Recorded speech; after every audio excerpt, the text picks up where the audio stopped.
মাননীয় মুখ্যমন্ত্ৰী সাহেবক এষাৰ প্ৰশ্ন কৰিছো, আপুনি আপোনাৰ মন্দিৰত যায় হৰে ৰাম হৰে কৃষ্ণ যি কয় সেইখিনি আসলতে কাক বিশ্বাস কৰি কয়?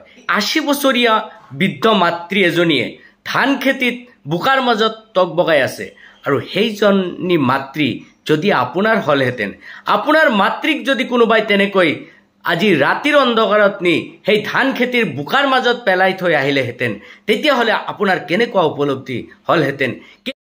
নমস্কাৰ, এই ভিডিঅ'টোৰ জৰিয়তে অসমৰ মাননীয় মুখ্যমন্ত্ৰী ডক্টৰ হিমন্ত বিশ্ব শৰ্মা ছাৰলৈ এষাৰ মেছেজ দিব বিচাৰিছোঁ। ভিডিঅ'টো যিমান দূৰ পাৰে বেছি পৰিমাণে শ্বেয়াৰ কৰিব, যাতে অসমৰ মাননীয় মুখ্যমন্ত্ৰী ছাহাবৰ ওচৰলৈ গুচি যায়।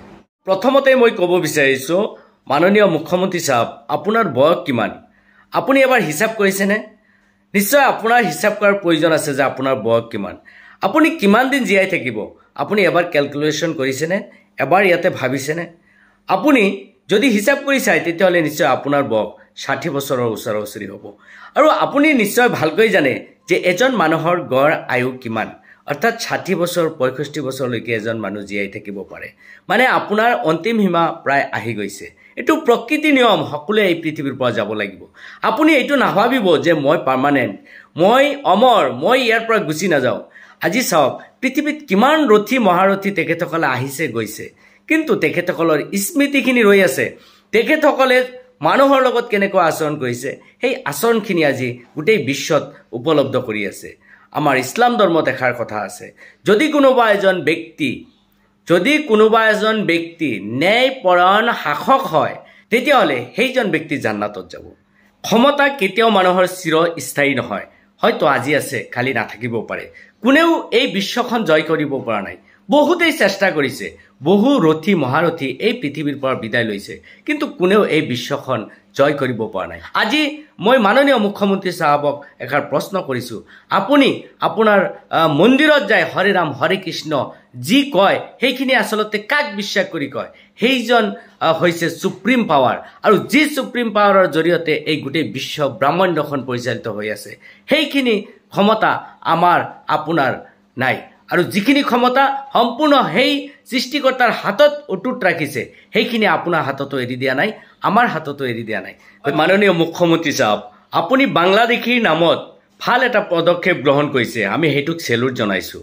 কিন্তু আপুনি এবাৰ উপলব্ধি কৰিছেনে যে আজি 80 বছৰীয়া বৃদ্ধ মাতৃ এজনীয়ে ধান খেতিত বোকাৰ মাজত টক বগাই আছে, আৰু সেইজনী মাতৃ যদি আপোনাৰ হলহেঁতেন, আপোনাৰ মাতৃক যদি কোনোবাই তেনেকৈ আজি ৰাতিৰ অন্ধকাৰত নি সেই ধান খেতিৰ বোকাৰ মাজত পেলাই থৈ আহিলেহেঁতেন, তেতিয়াহ'লে আপোনাৰ কেনেকুৱা উপলব্ধি হলহেঁতেন, কেনেকুৱা লাগিলহেঁতেন? এবাৰ সেই কথাখিনি বিবেচনা কৰিছেনে? আজি সেইজনী 80 বছৰীয়া বৃদ্ধ মাতৃৰ আজি ল'ৰা ছোৱালীবিলাক আজি ভাৰতীয় নাগৰিক হ'ব পাৰিছে, আজি তেখেতে কেনেকৈ ভাৰতীয় নাগৰিক হ'ব নোৱাৰিলে, এই কথাখিনি এবাৰ বিবেচনা কৰিছেনে?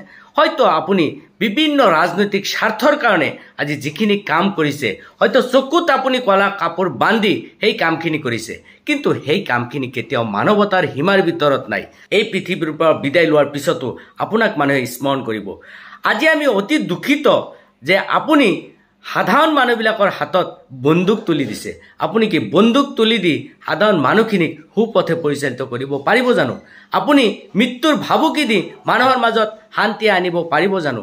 আজি য'ত 70% মানুহ হিন্দু মানুহ, অমুছলিম মানুহ, আজি মাত্ৰ 30% মানুহে মুছলিম সম্প্ৰদায়ৰ, আৰু এই 30% মানুহক ধমন কৰাৰ কাৰণে আপুনি 70% মানুহৰ হাতত অস্ত্ৰ তুলি দিছে।